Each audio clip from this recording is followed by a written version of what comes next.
But after I entered Doshishi University, I wanted to become a pastor. I found one book. That book is about God. But after finishing the book, I found out that that book is the Japanese translation of the Islamic classics. It's written by the famous Syrian scholar. So I have sent an email to her husband, and we have met this small, a cafe. But once he entered the cafe, he started crying. And I was so shocked. But he said that his wife has passed away because of the cancer. After he lost his wife, when he read my email, he said that he remembered a hadith saying that the amal, the deeds of the human being will continue even after he passed away and following the three conditions. So he found out that he didn't lose his wife. And I went to Egypt. And I spent first Ramadan there, so I tried fasting. And I was coming back from the language school. There was a person who called a gatekeeper, and he was eating one cucumber. Then, this cucumber isn't the reason that I became Muslim. Assalamu alaikum, Dr. Naoki Yamamoto. Thank you for accepting our invitation. We are very happy to have you with us. So I want to start with, who is Naoki Yamamoto? Can you tell us briefly about your life, please? Yes, so welcome. Thank you very much for inviting me to this program. I'm Naoki Yamamoto, so I'm from Japan. I became Muslim at the age of 19, I think, 19 years old. And after finishing PhD, I have moved to Turkey. So now I'm based in Istanbul. And currently I work as the assistant professor and lecturer at the Marmara University. Well, I was born in the Christian family, but it's not kind of like practicing like a Christian. But my father and mother was reading the Bible, so the Bible is in the home, but it's not like really conscious like a Christian. How was your life in regards to faith? What were you believing in? Before even becoming Muslim, I believe in some divine being, but I didn't have a clear understanding of divinity or God. So that's it. And in Japan, it's really difficult to find even slight opportunity to contemplate about divinity or complain about religion. So, I was not the atheist. This is what I'm sure. But I didn't have a chance to think about the religion. So, what was the thing that made you question your beliefs? But after I entered Doshishi University, I was reading the other books of religion. I read the books of Taoism, I read the book of Buddhism, or I read the book of Shintoism. I found one book. That book is about God. When I first read this book, I didn't know what this book was about. Because it didn't say, the name of the God. It didn't say about, the prophet. But after finishing the book, I found out that that book is the Japanese translation of the Islamic classics. And that book starts with the saying of the Kuldaka Shirak Khafi, La yubayina tawhidaka illa iza kharajta ank. That means that everything, your existence, your everything is a Shirak Khafi. The hidden, like shirk. The hidden polytheism. And unless you cannot overcome yourself or you escape yourself, your tawhid, the hakikat tawhid, reality of tawhid, will never reveal to you.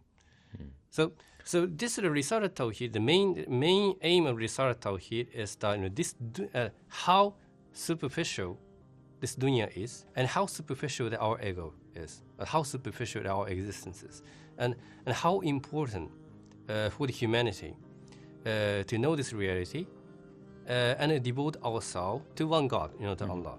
And I have found out that this author was the female, a Japanese, a Muslima, a scholar.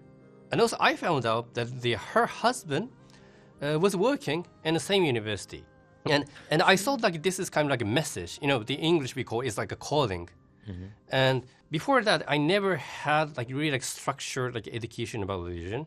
But even that book is less than 100 pages. I found out that book offers me the operation system. So I have sent an email to her husband, the professor. He himself is also a professor. And he replied to me, and we have met this small, a cafe next to the university. But once he entered the cafe, he started crying. He started bursting in tears. And I was so shocked because I didn't do nothing wrong. I didn't beat him or I didn't steal anything from him. He said that his wife, the author of this book, has passed away a year ago because of the cancer. And he himself is also like a great scholar. Like he finished a PhD in Egypt. He got like various like ijaza from like many scholars. So he is also like an alim, like a Japanese like an alim. But after he lost his wife, he like suffered like so much because his wife is the only person that he loved in his life, and also they have devoted themselves to serve like a Muslim, the community in Japan. I mean, like, they have sacrificed so much, but Allah gave him these like great challenges. So that's why he even like a question in Allah that why Allah giving him such like a great like a pain. When he read my email, he said that he remembered a hadith saying that the amal, deeds of the human being will continue even after he passed away, and following the three conditions. The one is as in the form of ilm, and second one is the sadaqah jariyah, and third is the prayer of the children. So he found out that he didn't lose his wife. His wife is still living as a book in ilm, and this ilm itself is also the sadaqah jariyah. And now this is like an 18 years old or 19 years old kid is studying about Islam as well. So this is what he said to me in a cafe. And this is my first encounter with Islam. What was the major in the university that you attended? So in the Shishi University, I have entered the School of Divinity. So it's a theology. But this theology is not like Ilahiyat in Turkey. So this theology is a Christian theology. Mm-hmm. So why did you choose that major? To learn more about Christianity? Yeah, to learn more about Christianity. So at the time, I wanted to become a pastor. So you were a kind of a spiritual person, and you wanted to satisfy that need that you had in Christianity. Yeah, at the time, I think this. Yeah. But you couldn't find what you were looking for in Christianity, or it was just the beginning of your university years? I mean, I met this Muslim professor in May, and I have entered the university in April. So it's just like 1 month. Okay. I entered the School of Theology, the Christian theology, but I met Muslim professor. Yes, wow. Yes. And how did your journey towards Islam continue? What happened afterwards that you finally became Muslim? So after I met this professor in Jushin University, I got a private education from him. So I studied the classical Arabic language, and I studied some of the Islamic classics. And I went to Egypt to attend the intensive Arabic program. And I spent first Ramadan there. So I tried fasting. But what I found, or what I saw in Cairo was really inspirational. In Cairo, there was a culture called the Ma'idat al-Rahman. It's like table of the Ramadan. So during Ramadan, people who are forward to prepare food, usually rich people or even celebrities, they prepare the food and they prepare on the street in a way that everyone can enjoy and eat the iftar. And it was so shocking because in Japan, individualism is really strong. And I was living in the shakka, a small apartment. And I was coming back from the language school. In the Cairo society, there was a person who called a gatekeeper, like a bawab, in every apartment. And there was one bawab is living in the ground floor of the apartment, and he was having iftar. And he was eating one cucumber. And his life is so decent. I mean, he's not a super rich person. So I'm pretty sure that this one cucumber is the only thing that he can have. And I was coming back to the apartment, and I saw him. And when he saw me, he gave me his cucumber. He said, "Tafaddal." He said, "You can have this cucumber." And it was so shocked because that is the only cucumber that he could have for iftar that night. But when he saw this non-Muslim, like spoiled Japanese kid, he didn't hesitate at all to eat his cucumber. And everybody asked me why I became Muslim. Everybody tell, I mean, this is really typical experiences of the Muslim converts. Like everybody asks him that why they become Muslim or the story, the conversion. And I was telling them that this cucumber, and this cucumber isn't the reason that I became Muslim. I mean, the first encounter is always this book. It's a book written by the first Japanese female scholar. This is the first encounter. But the reason I made a decision to become Muslim is this cucumber. Because I told him that, in Japan, people don't talk about religion. But it doesn't mean that the Japanese are not religious or Japanese are atheists. Nothing like that. Like Japanese want to see the tangible like practice. Like yes, the people believe in like one religion. Then what do they practice based on it? And this cucumber, what I saw in Cairo, is the manifestation of the Islamic spirituality. That you live in a decent life, or your life may be difficult, or you're living in a society in Cairo like it may be difficult or so challenging. But there is something that we must believe in. There is something that we must practice based on it. So this is why, I mean, this Bawab, he's not like a scholar. He's not like a sheikh from the Azhar University, or he's not like a mufti of the Diyanet. Like he's just like one decent like a gatekeeper. But and also, at the time, the Instagram or the YouTube is not widespread. That nobody's like taking a video of him like giving a cucumber, like just me and him. But he practiced it. He gave his cucumber. Why? Because he believes in Islam. This is when I saw the quwwatul iman, like a strength of the iman. That you don't have any like subscribers or you don't get any like money out of it, but you believe in Allah, so that's why He gave us the cucumber.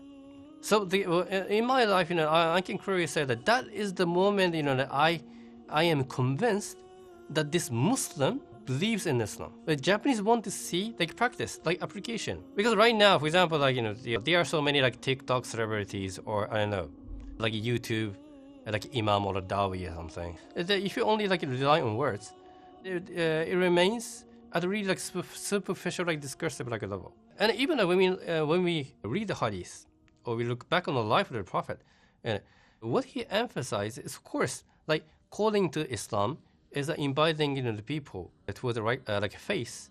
But this faith is not about like reading books.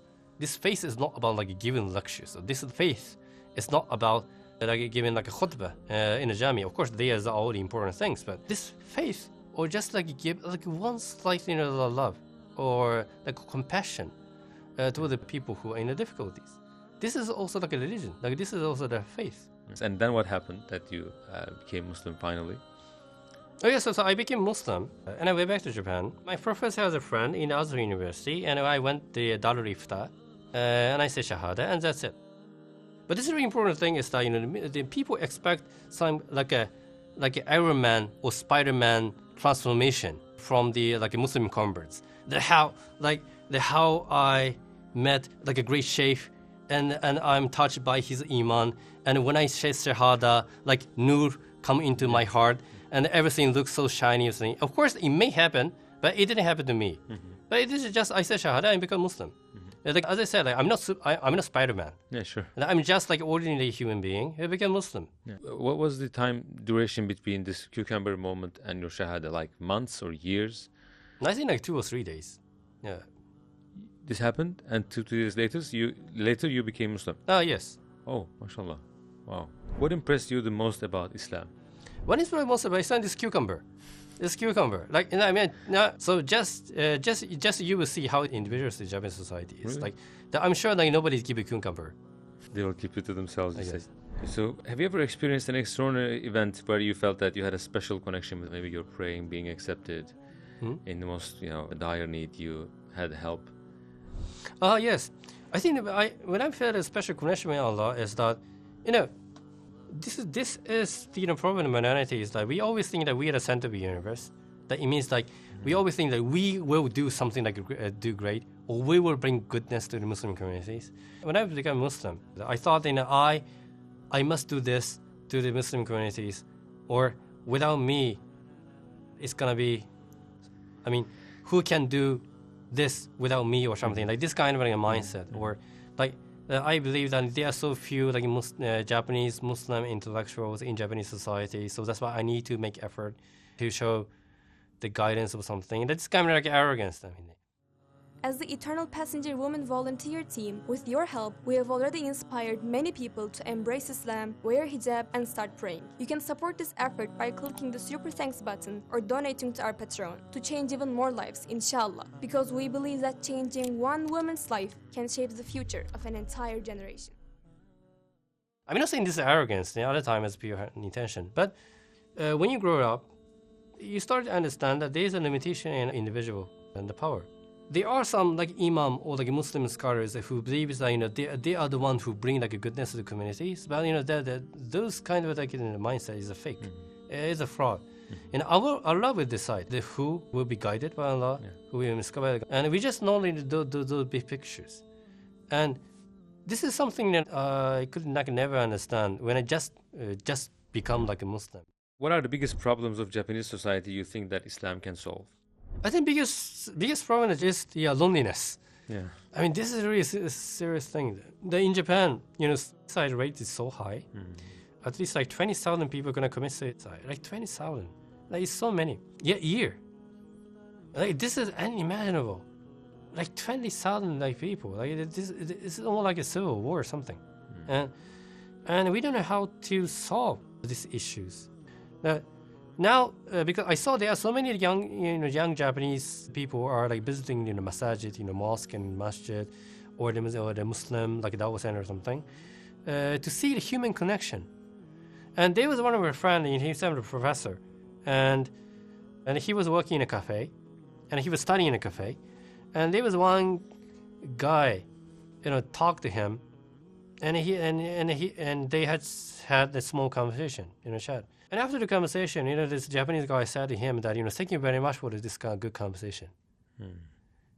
This means that he never had this kind of, even a small chat in the Japanese society. Could Japan really become a Muslim country? I mean, can you picture that in your mind? And how likely is it? I'm not sure it is a good idea to expect Japanese or Japan to embrace Islam in just like 5 years or like 10 years.